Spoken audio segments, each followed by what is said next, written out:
자, 오늘 일본에 들른 그 블링컨 미 국무와 오스틴 미 국방장관이 한국에 옵니다. 자, 오기 전날 북한이 어제 한 방을 놨어요. 김여정이 미 회담 전날 3년 전 봄날은 다시 돌아오기 어려울 것이다. 자, 문이 미국과 실제 훈련도 하지 않고 컴퓨터 시뮬레이션 게임만 하고 북한과 그것도 협의할 수 있다 했는데도 김여정이 나서서 50명이 참가하든 100명이 참가하든 전쟁 연습은 연습이다라고 이야기를 하면서 내년 대선을 앞두고 3년 전 봄날, 그러니까 트럼프하고 김정의가 싱가포르에서 만나던 그런 봄날 같은 쇼를 다시 하려면 한미훈련을 아예 없애라 했습니다. 북이 한미훈련을 아예 없애라고 한 것은 거의 처음이고요.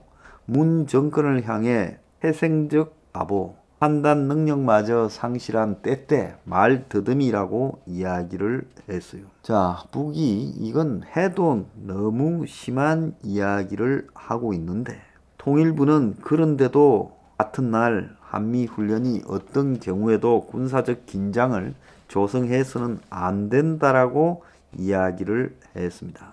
공격받은 뒤에 반격도 하지 않는다는 컴퓨터 키보드 방어 훈련을 어떻게 군사적 긴장으로 이렇게 몰고 가는지 이해가 가지 않아요. 자, 그러면서 과거에 김정은이 대북전단 금지법을 만들어라 하니 통일부가 4시간 만에 그 법을 준비한다 했고 결국 김여정의 하명으로 그대로 법제화가 이루어졌지요. 자, 이런 나라에서 지금 우리가 살고 있습니다. 그런데 더 웃기는 거는요, 오늘 미국의 국무국방장관이 온다고 하니까 한국에서 지금 민주당 의원들이 나서가지고 주한미군 분담금이 이대로 가서는 안 된다. 60년 뒤에는 100조다라고 말을 하며 거부감을 표시하며 국회에서 인상한 국회 비준을 거부해야 된다라고 말을 했습니다.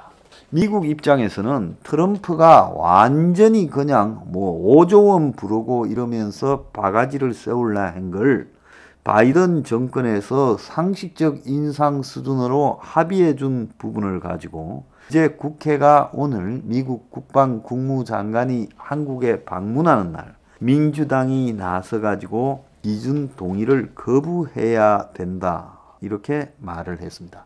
외국과의 조약에 의한 지출은 국회 비준을 받아야 되지요.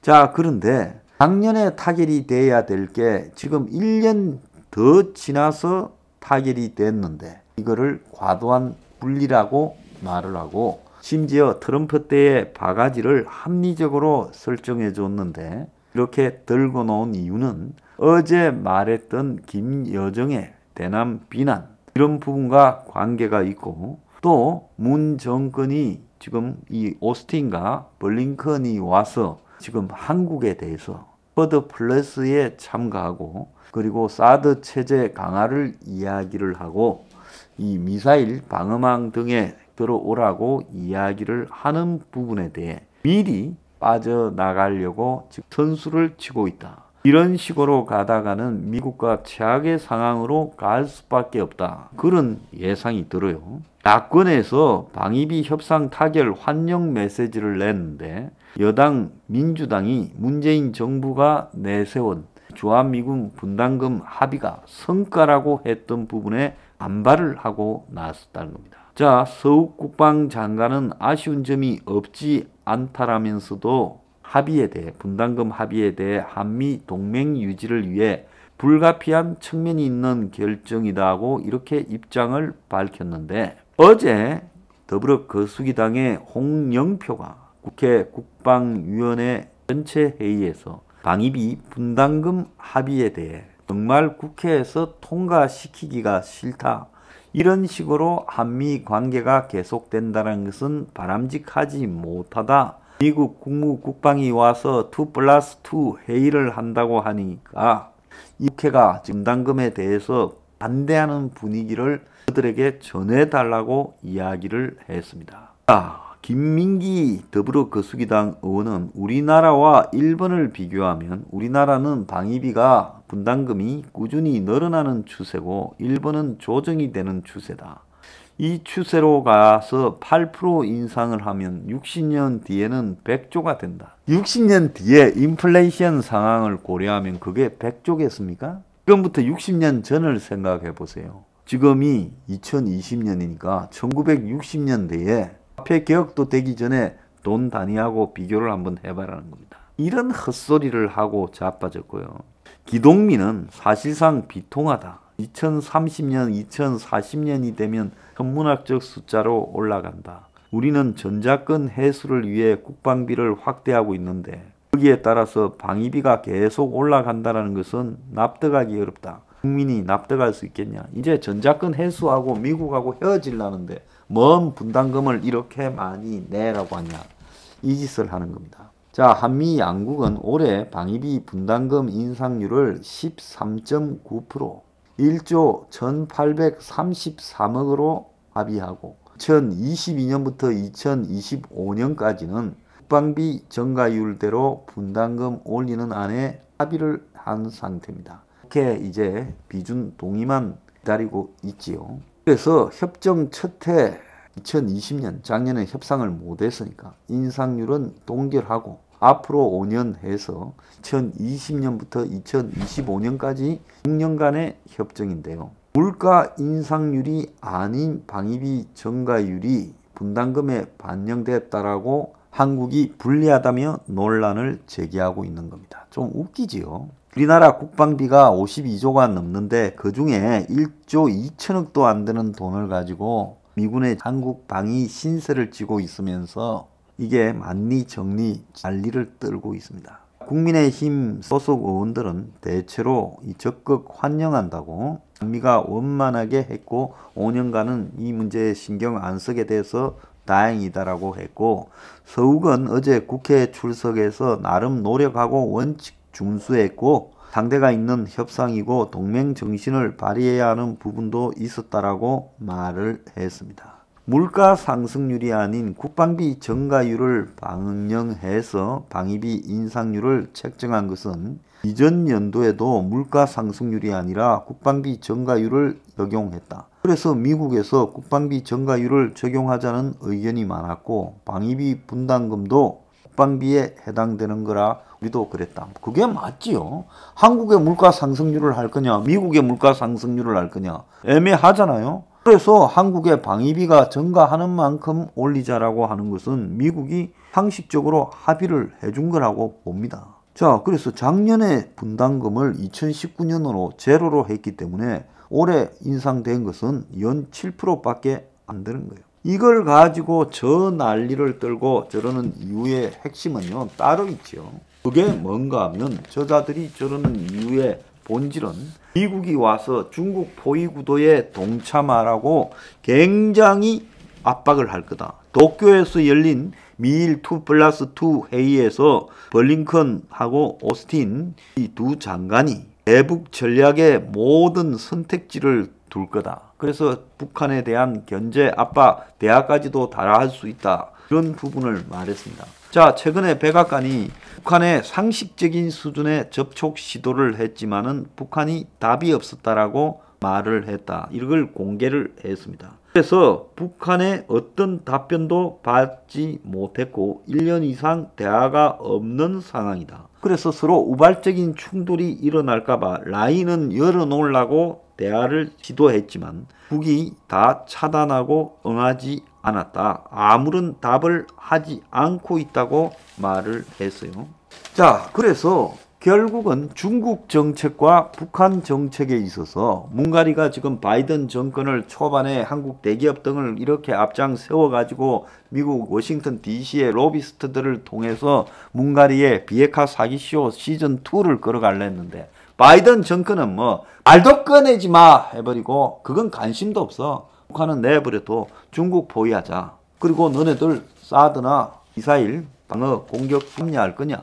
한미일 동맹에 빨리 삼각관계를 구축하기 위해서 일본하고 화해해. 우리는 일본이 제일 중요해. 이렇게 가니까 이자들이 미국에 어떻게 말할 엄두도 못 내는 상황이에요. 그런데다가 어제 북한이 이제 한미 군사훈련 그 컴퓨터 시뮬레이션 훈련도 시비를 걸고 나와서 문가리의 임기 말이 고통스러울 거다. 그래서 문가리는 남북 정상 합의 복원하는 구상을 하는데 김여정이가 이렇게 이제 경고를 하고 조지니까 미국에서 와서 한국에 전달할 이야기는 또 산 넘은 산일 거고 북은 협박을 했죠. 중국도 경고를 했죠. 자, 중국은 뭐라 했냐? 중국은 관영 매체가 나서서요. 지금 인민일보 자매지 황구시보가 나서서 미국은 중국을 압박하기 위해 한국과 일본을 전략 카드로 활용하고자 하지만 결국 실패할 것이다. 그래서 한국이 중국을 등지고 일방적으로 미국을 편을 드는 일은 없을 거다. 그래서 바이든 행정부가 블링컨 그리고 오스틴 두 장관을 보내가지고 문을 만나서 한일이 빨리 이 과거 문제를 털고 이 세 나라가 손을 잡고 중국 압박에 나가자 이렇게 말을 하니까 중국에 지금 황구시보가 나서서 한국을 지금 협박하고 있는 겁니다. 한국과 일본을 압박하는 미국의 태도는 착취에 가까울 것이다. 한국과 일본은 이를 철저히 조심해야 된다. 이렇게 말을 했어요. 그러면서 아예 한국, 일본이 미국의 의도에 동참하지 않을 거다 했는데 무슨 소리를 하고 있습니까? 일본은 지금 미국과 뜻을 완전히 같이 했죠. 미일은 북핵 대응 전략이 한미일 삼국 협력 매우 중요하다라고 이야기를 하며 중국의 강압 침략 때는 반격할 거라고 경고하고 이렇게 나섰습니다. 공격을 바로 하고 나선 거죠. 그러면서 중국의 황구시보는 한국과 중국의 경제 협력 규모는 한국과 미국의 경제 협력 규모보다 크지 않냐. 수출 수입 이야기하는 거예요. 그러면서 한국이 중국을 포위하는 미국 전략에 선봉에 서는 일은 없을 거다. 너네 우리하고 장사해 먹으려면 미국하고 붙으면 알지? 장사 다 끊어. 너네 죽어 하고 협박인 거예요. 자, 일본에 대해서도 일본 정치가들이 미일 관계를 강화하고자 하는 소망이 있더라도 미일 동맹이 중국에 대응하는 전략에는 한계가 있을 수밖에 없다. 자국의 이익을 생각해서 균형을 찾으려 할 것이다 라고 말을 하면서 일본에도 은근히 공갈을 했습니다. 3자 이익을 해치지 마라고 이렇게 말을 했지요. 자, 그런데 어제 김여정이 협박에 대해 통일부가 한미훈련이 긴장 조성하면 안 된다라고 말을 하며 북한에 대해서 더 자세로 다시 엎드리기 시작했습니다. 여권에서는 북한에 대해서 어쨌든 달래가지고 이 북을 계속 끌고 가야 된다. 대선까지 이렇게 말을 하고 있지요.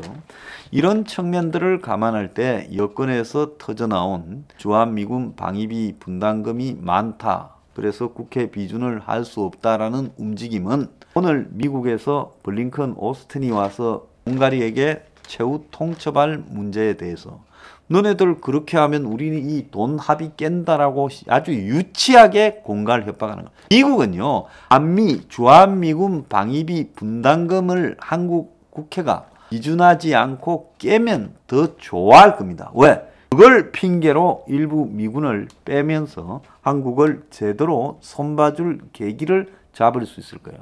바이든은 트럼프하고 달라서 한국이 먼저 미국에 도발하지 않는 한 한국에 대해서 이 미국이 자극적인 행동을 하기 어려워서 전전긍긍하고 있지요. 그래서 어디에서 한국을 손볼까? 명분이 충분해야 된다. 이렇게 생각하고 있는 차에 한국의 민주당 의원들이 저런 식으로 1년 넘게 끌었던 주한미군 방위비 분담금을 적을 많다고 되겠다고 나오게 되면 그거는 울고 싶은 애 뺨을 때려줘서 미국으로 하여금 제대로 문 정권에 대해서 손을 보게 하는 계기가 될 거다는 겁니다. 정신 못 차리고요. 아주 한심한 것들이 한 치 앞도 못 내다보고 저급해만 보고 있습니다. 도박으로 말하면 저런 것은 돈 잃기 딱 좋은 집단이에요. 헝가리 앞으로 당할 일을 좀 생각해 보는 게 좋겠다.